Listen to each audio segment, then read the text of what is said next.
It's hard to put a price tag on safety, but most are willing to do whatever it takes to protect their loved ones. And in some cases, that may include purchasing a firearm. Larry Friedman, owner of Larry's Trading Post in West Ocean City, sees people like that every day. Yes, hey, Larry. we do. Yeah. Hi.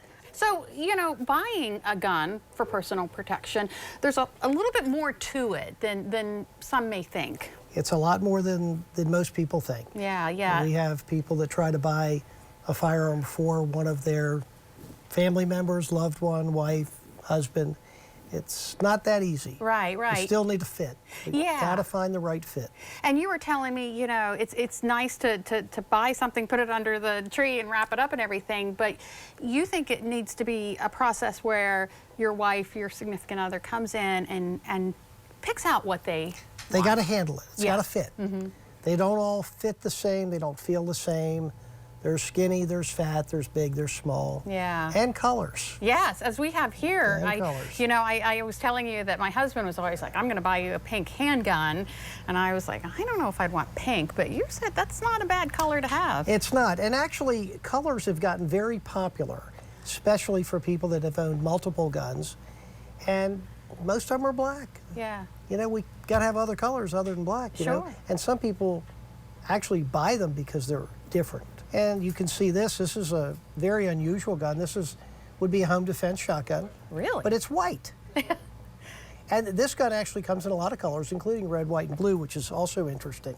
Yeah. And then this would be more of a basic home defense gun.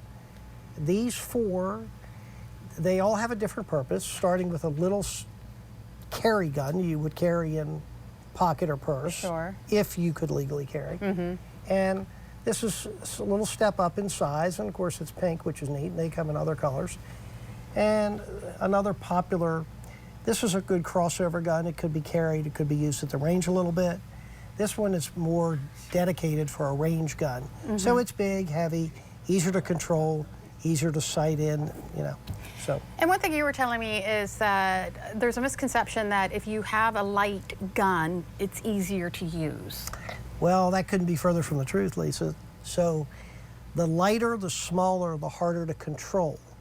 So if you're not proficient with a handgun, I would suggest something a little bigger and a little heavier, be easier to manage.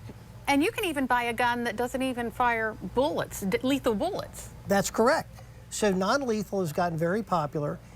It's starting to gain popularity in the law enforcement community. You'll start to see more and more of those, and less taser. So non-lethal fires a pepper ball. And for an example, this is one here. It'll fire multiple shots. The pepper ball is projected by a CO2 cartridge that you would use in a BB gun. Sure. So if you don't want a gun that shoots real bullets, then that is a great alternative. And you can actually carry that. You can keep that in your car if you like. Yeah, yeah. Now, of course, it's also, you know, you sell guns for hunting, and that's always a nice gift for maybe a youth who's interested in hunting. Yes.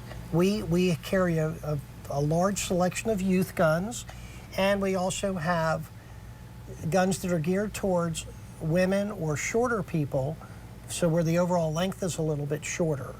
So we have firearms for everybody. Yeah, but big and small. But the bottom line is you really need to come in. You need to kind of pick out what fits you, and you're a wealth of knowledge. You can help them out, right? I hope so. Look, the most important thing is the person that's going to use it is comfortable with it. So that person really needs to put it in their hands. Say, hey, yeah, I like the way this feels. And you can, I imagine, lead them toward training as well. And we can do that too. We can push them in the right direction for the proper training. All right. Larry Friedman, owner of Larry's Trading Post in West Ocean City. Some great ideas, but you really need to come in and see for yourself. Yes. Now, something else that you need to keep in mind is when you're purchasing a gun in your state and the rules that apply to your state, because obviously they're different in Maryland than in Delaware and Virginia. The good news is Larry and his staff can help you with that too.